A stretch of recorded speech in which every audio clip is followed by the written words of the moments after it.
Assalamualaikum warahmatullahi wabarakatuh.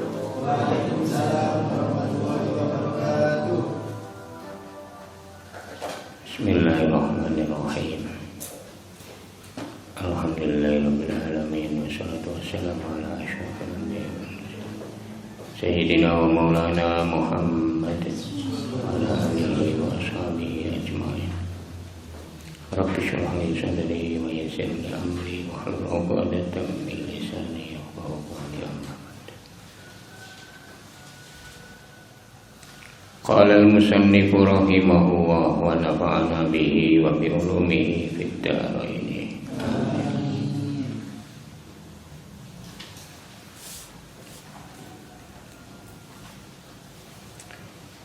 Warabi'u utawi kang kaping 4. Yang keempat, adab santri yang keempat, ayang duro iku yen to ningali sapa thalib ilaihi maring syekh bi ainil ijlali kelawan peningal mulyaake wa ta'zimi lan ngegungake wa yaqitalan yen to nekatake meyakini fihi ing dalem syekh darajatul kamali ing derajat kesempurnaan. Fa inna dzalika mungko satemene mengkono-mengkono nadru ila syekhi bi ainil ijlal iku akrabu luwih cakep dekat ila nawihi maring oleh manfaat bi sapa muta'allim talib bihi kelawan syekh.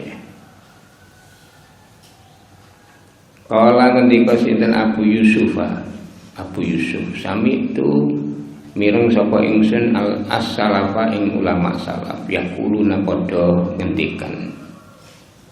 Saya mendengar ulama salaf membuat pernyataan man layak takid, man utai sapane wong kula ya takid ora nekatake sapa man jalalata ustadzihi ing mulyane ustadze man la yuflih mongko ora bejo, tidak beruntung siapa man. Fala yukhatibu mongko ora ngomongi sapa talib syekhahu ing syekh gurune kiyaine talib bita'il hitopi kelawan ta'i hitop wa kafihi lan kafi dengan menggunakan kata ini kata ganti orang kedua, kamu, engkau bilang, kamu bilang wala yunatihi lan ora ngundang sapa talib ing syekh bismihi kelawan asmani syekh bali aku balik ngucap sapa talib ya sayyidihi tuan ingsun au ya ustadzihi guru ingsun. Kalau di Nusa Tenggara Barat digandeng tuan ingsun, guru ingsun jadi tuan guru. Walayat guru lan ora nyebut sapa talib hu ing syekh aidun harimale fi ghaibati ing dalem ora anane saat tidak ada di tempat, juga tidak boleh nyebut bismihi kelawan jenenge dengan namanya. Illa makrunan kejaba den barengi diikuti bima yashuru kelawan aweh rasa sapa apa ma bita'zimihi kelawan ngegungake hi ing syekh. Kakaulihi kaya ngendikane talib kala syekh al ustad, syekh ustad kiai berkata kaza demikian. Wakala syekhuna au nahwi dzalik. Syekh atau kiai atau kiaiku berkata demikian.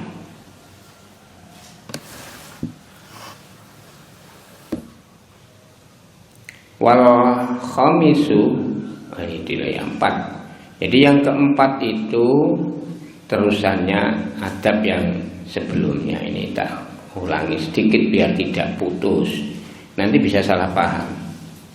Ya, setelah mendapatkan ini kiai yang bagus, guru yang baik, memiliki kualifikasi ya personal, kualifikasi personal yang unggul, akhlaknya, wirainya, ikhlasnya, sabarnya, kasih sayangnya, kualifikasi akademik yang baik, caranya ngajar bagus, cara komunikasinya baik, menjelaskannya mudah dipahami dan lain-lain.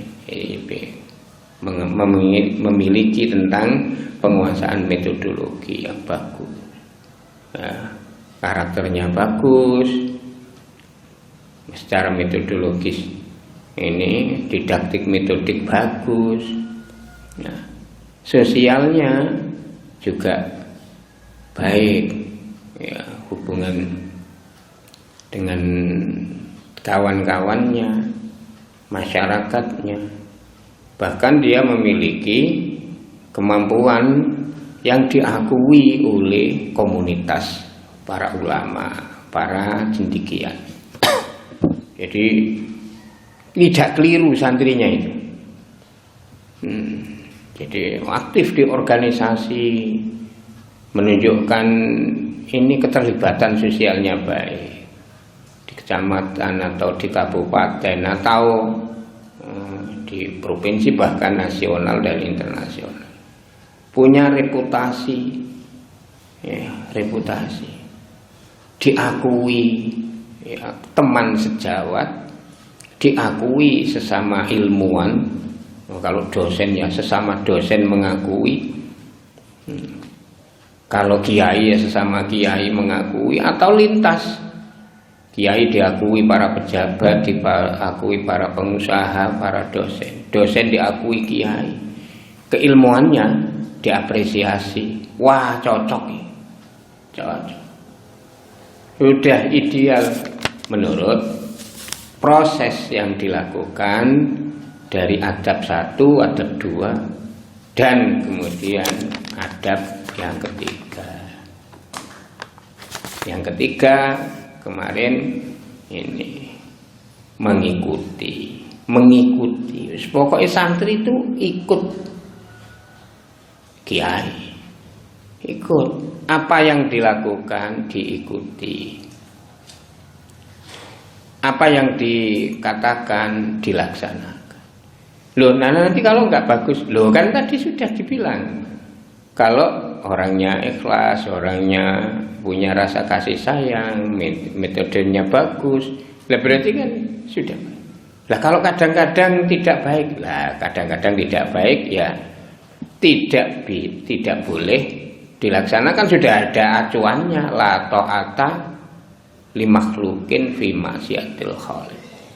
Tidak boleh taat kepada makhluk, siapapun makhluk itu, termasuk orang tuanya sendiri, dalam rangka maksiat kepada Allah, maksiat kepada Allah.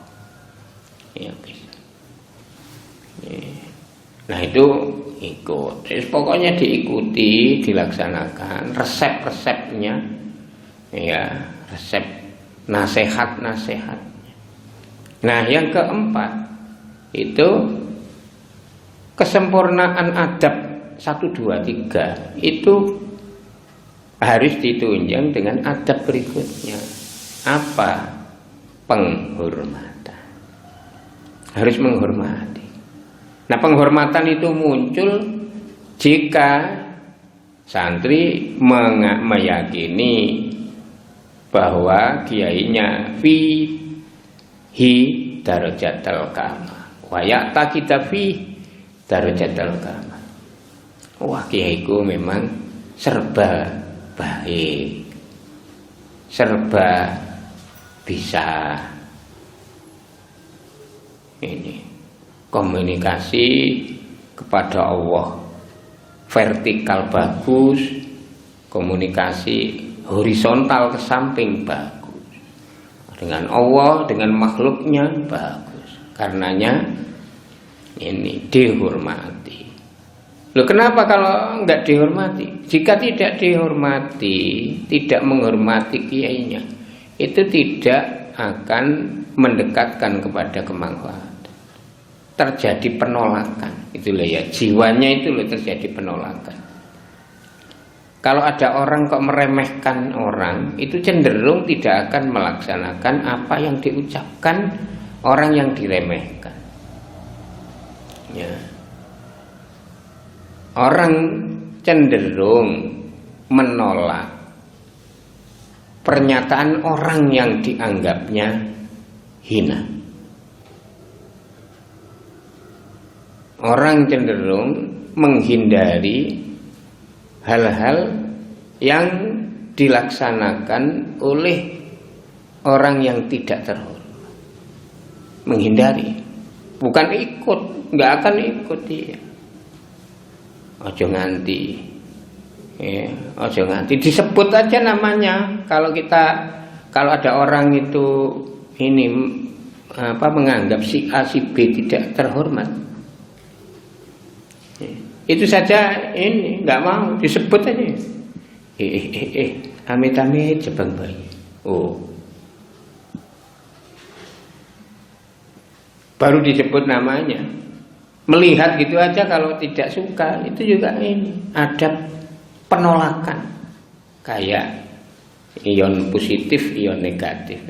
Jadi kalau ini ada ketertarikan, ya berarti gandeng, kayak laki-laki perempuan. Ada ketertarikan. Ini ada upaya untuk menyesuaikan. Tapi kalau tidak tertarik, apalagi benci, itu ada upaya untuk menghindar, menjauh. Nah, terhadap guru kiai juga sama. Sama. Jika kok tidak menghormati, maka ujungnya ya ini meremehkan. Kalau tidak menghormati, meremehkan. Alah, ilmu nih kiai ku podo aku. Oh. Meremehkan ini wujudnya macam-macam. Terus ditinggal turu. Wah, ini bagian. Saya ora usah dirungokke, turu ae, turu. Efeknya. Maka harus melihatnya dengan ini kesempurnaan. Kalau enggak itu, wong sudah menghormati setinggi-tingginya saja bisa ngantuk, bisa. Masa enggak bisa ngantuk? Saking lelahnya bisa ngantuk. Apalah. Coba aja Anda survei diri sendiri. Kalau kalian ini kuliah, dosennya 10 atau 12 orang dalam satu semester. Ya. Anda ranking yang paling Anda hormati, ini Anda sukai. Ya. Disukai, dihormati, punya kewibawaan. Dalam pandangan Anda itu punya kewibawaan. Ucapannya penting. Saya ingin niru. Coba nanti ini dicek baik mana. Ya, dicek. Coba. Hasilnya itu baik mana. Anda lebih semangat mana? Anda lebih ini konsentrasi yang mana? Coba. Kalau ada yang satu kelas itu Anda nggak suka sama sekali sama dosennya itu, tapi karena harus diambil, terus coba ekspresinya kayak apa? Apakah ingin duduk di depan? Tidak ingin duduk di depan. Wah, nggak jelas juga nggak ada masalah. Tapi kalau yang dihormati, dicintai, disenangi, itu ini kalau kok nggak begitu dengar ya, waduh gelisah, nggak begitu dengar. Tapi kalau yang nggak disukai, nggak dengar, wong nggak datang aja syukuran, dosennya nggak datang, alhamdulillah. Oke, gimana? Iya, mungkin saya itu sudah berdasarkan survei bertahun-tahun. Kok kayak gitu, menghindar, bahkan ada penolakan. Ya, ada penolakan, nggak mau diajar sama si A, si B, dan seterusnya. Karenanya Hadratus Syekh ini menganjurkan adab bagi para santri itu menghormati agar dapat kemanfaatan maksimal. Menghormati guru akan mendapatkan kemanfaatan maksimal. Ya. Menghormati kiai, kemanfaatan ilmu menjadi lebih dekat. Menjadi lebih dekat. Tinggal mengambil sudah dekat. Ya gitu. Nah, karenanya ini Syekh Abu Yusuf menceritakan bahwa pendapat ulama salaf itu man la ya'taqid jalalatal ustazi la yu'li.